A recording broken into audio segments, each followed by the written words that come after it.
Alright, what's going on, guys? My name is Omega. Welcome back to another Apex Legends video. So today I want to talk to you guys about something a little bit different. We're going to be going over the most overpowered things ever added into Apex Legends. If you guys remember playing the game back in like Season 0 or Season 1, there were a ton of things that were just extremely overpowered, things that basically broke the game, and that's what we're going to be going over in today's video. Before we get into that though, I'm just curious, let me know down in the comments below what season you guys started playing Apex, or if you guys remember any of these super overpowered things that we're going to be talking about in today's video, because if you guys didn't play in Season 0 or Season 1, you might not even know that these things existed. So hopefully this is an interesting video. You guys learned something new about how the OGs started in Apex, but let's get right into this very first one, that being the Wingman from Season 0 and Season 1. So as you guys know, the Wingman in Apex is a super good weapon. It's one of those guns that takes a lot of skill to use, but if you are good at this game, you can absolutely dominate with the Wingman. Now, the reason why the Wingman was especially overpowered in Season 0 and Season 1 is because it had an extremely high damage per bullet, and it also had a much greater extended mag. You could actually have 12 bullets in a clip with the purple extended mag on the Wingman, and it was super effective at just taking anyone down. You know, if you were even somewhat decent with the Wingman, you would be able to squad wipe an entire team, and it was absolutely insane. Back in the day in Season 0, the Wingman also had the Skull Piercer hop up that you could add to it. Obviously that has been added back in Season 5, but back in the day, Skull Piercer on the Wingman had a 2.5 times damage multiplier to the head, which is very good. Right now the damage multiplier is only 2.25 on the Wingman, so it was eventually nerfed obviously once Season 5 came around and Skull Piercer made its return to Apex Legends. I think now the Wingman is still in a pretty good spot. You know, it's one of those guns that is very difficult to use, but with the Skull Piercer attachment definitely makes it a lot better. The only problem right now is that it doesn't have a lot of bullets in the clip. Right now with the purple extended mag on the Wingman, you only have 8 bullets in your mag, which is definitely a lot less than how it was in Season 0. So Wingman has kind of had its up and downs, you know, throughout the year, but definitely in the very beginning of Apex, it was an insanely overpowered weapon. But I don't know if the Wingman can even compare to this next thing, which I'm sure a lot of you guys probably remember if you played back in like Season 3. This was the Disruptor rounds. Now, Disruptor rounds was a hop up that you could add to the RE45 as well as the alternator. It increased damage to shielded targets, which meant it was really good for late game, and it kind of made the alternator and the RE45 a weapon that people actually wanted to use. So the alternator had a multiplier of 1.55 damage, while the RE45 had a multiplier of 1.7, and you could basically melt someone's shields with the Disruptor rounds. I can't even imagine how the Disruptor rounds would work now with Evo shields being there. I feel like, you know, Disruptor rounds could potentially make a return in the future if it gets nerfed a little bit more, because the problem with Disruptor rounds is that they were just extremely overpowered, and basically every single person who played Apex was running Disruptor rounds. There was no other guns being used besides the alternator and some other kind of weapon. So Disruptor rounds were eventually taken out of the game just for being way too overpowered, but I do hope they are eventually added back, because I think with the meta that Apex is kind of going into, we have a bunch of different shields. We have the Evo shields, we have the regular shields, we could even have a new shield in the future, so having Disruptor rounds might be able to balance all of these changes that are being added. The next most overpowered thing in Apex Legends history was the golden Mozambique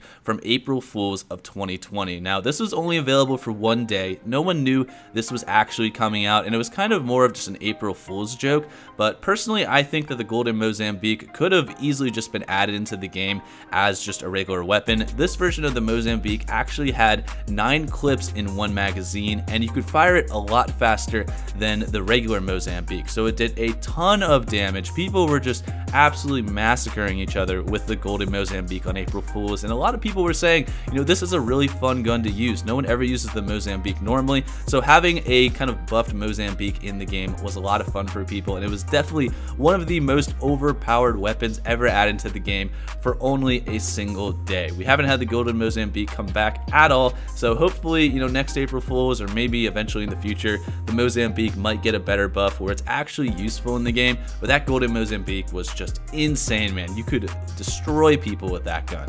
Moving on, we have Wraith from Season 1 to Season 2. Now, Wraith has always been a legend in Apex that has just kind of had the upper hand in almost every single area, especially her hitbox. Wraith obviously is the smallest legend in the game, and back when Apex first came out, the hitboxes were very unbalanced. You had legends like Wraith and Lifeline who were tiny, very tiny, compared to legends such as Gibraltar and Caustic. Gibraltar and Caustic, while their abilities weren't that great, they also just had the issue of being insanely massive and easy to hit in game. So back when Apex first came out, every single person was playing Wraith, and it just felt extremely unfair trying to hit Wraith because her hitbox was so tiny, and especially if you were playing some of the bigger legends, it just didn't make any sense. Like, there was really no reason at all to play anyone besides Wraith or Lifeline. So that's why low profile was eventually added in, I think, Season 3, which increased the amount of damage that these smaller legends actually took. I thought it was a great change. Some people might say now that Wraith is a little too underpowered just because, you know, she kind of dies super fast, and Gibraltar is now insanely overpowered, and we're going to talk about that later on in the video. But let me know what you guys think down in the comments below. If you guys think Wraith is in a good spot right now, or if she needs any buffs or nerfs in the future of Apex.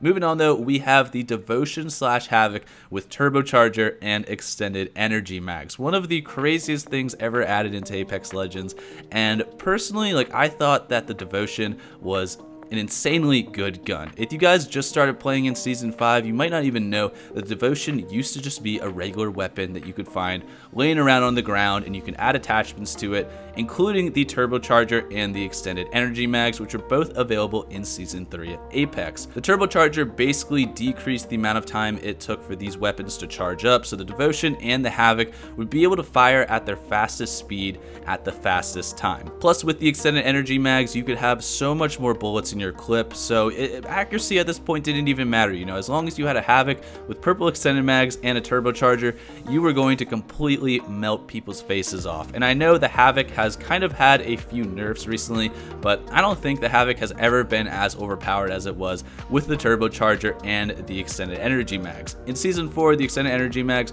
were turned into the Extended Sniper Mags, and the Turbocharger was eventually removed. While the Devotion still has the Turbocharger and the care package weapon, you cannot actually find this hop up throughout the game, and you definitely can't attach it to the Havoc anymore, which I'm sure most of you guys are very happy about because the Havoc used to be insanely overpowered. But I really do miss using the Devotion. I mean, I don't really get it a lot in games just because it's a care package weapon now, so I kind of wish that it would come back as a regular weapon without Turbocharger and be just a little less powerful, because I really do think the Devotion is an amazing weapon, and I personally prefer it over the L-Star or any other gun in this game. Moving on, we have the Flatline with Anvil Receiver. So I just want to say the Flatline was probably the best weapon to use the Anvil Receiver on. If you guys don't remember, in Season 4, the Anvil Receiver was released, which basically reduced the rate of fire that your weapon had and used more ammo to do more damage. So the Flatline and the R301 could actually shoot single fire and do a ton more damage with the Anvil Receiver. I'm not really sure why this was actually removed.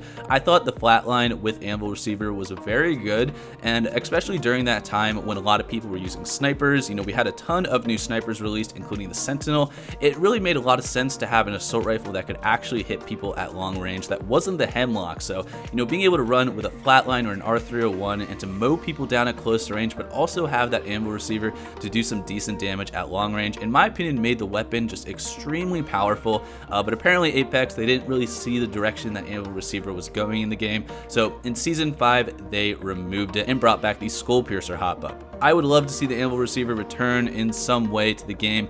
I thought it was a great addition, and it made me use the Flatline and the R301 a lot more, especially on World's Edge when that map is a lot of just like long range combat. Next up, we have everyone's favorite legend and the most underpowered legend of them all, Gibraltar from Season 3 to present. So as you guys know, Gibraltar was kind of terrible when Apex Legends first came out. I mean, he was legit like one of the worst legends in the game just because his hitbox was so massive and he was very easy to actually kill. His shield didn't really do that much for him. He also didn't have the ability to heal faster in his dome shield or to pick up his teammates faster. None of those were added yet until Season 3, when Gibraltar basically just got all of these different buffs at once, and he is still still, in my opinion, one of the most overpowered legends in this game. I mean, Gibraltar can basically do everything that every other legend can do, maybe besides like Pathfinder and Crypto, but he is just a healthy mix of every single legend's abilities packed into one. So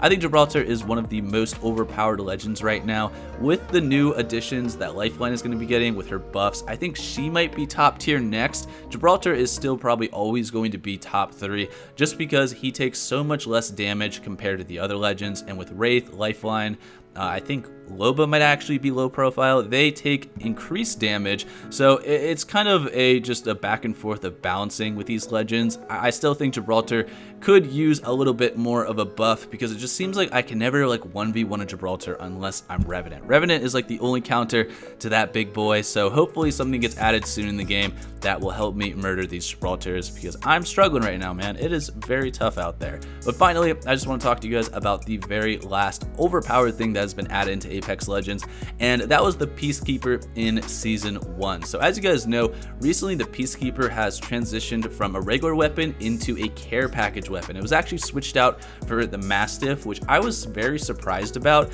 Kind of happy in the same way because I really do like the Mastiff. I sort of miss the Peacekeeper in the same way, but I definitely don't miss the Peacekeeper from Season 1. In Season 1, the Peacekeeper was broken in so many different ways. Not only did it do a crazy amount of damage at close range, but if you had the precision choke on the Peacekeeper, you could literally snipe people from across the map. And if that wasn't bad enough, having a shotgun that could also be just turned into a sniper as soon as you pick up one attachment, there's also a glitch for the longest time that allowed you to reload cancel the Peacekeeper and basically empty your magazine twice as fast. And this was extremely annoying. I remember during this time, I don't even think I was playing Apex that much because every game I went into, people were using this Peacekeeper glitch to basically just murder you at close range, man. You know, it didn't even matter if you weren't close up to them, they could still snipe you with the hop-up attachment. But if you got anywhere near someone with a Peacekeeper, man, they were going to do this glitch and just unload all of their bullets into you and just absolutely dissipate you. So Peacekeeper had its, fair share of overpowered moments. Luckily, that glitch was later on patched. The Peacekeeper had a damage reduction and also a range reduction with the precision choke attachment. So the Peacekeeper is now, I guess, like a normal weapon. Even though it's a care package weapon, some people still say it's a little overpowered, but since you rarely find it in the game now, I don't think anything really needs to be changed to that weapon. It's just crazy to think how stupid overpowered that gun was back when it was first released in Season 0. Anyways, that concludes today's video. If you guys have any ideas or anything else that you remember that has been super overpowered in Apex Legends history, make sure you leave a comment down below because I'll probably do a second part of this series if this video does well. Again, thank you guys for all of the recent support. You guys are awesome. I will see you guys on my next video. Have a great day. Peace out.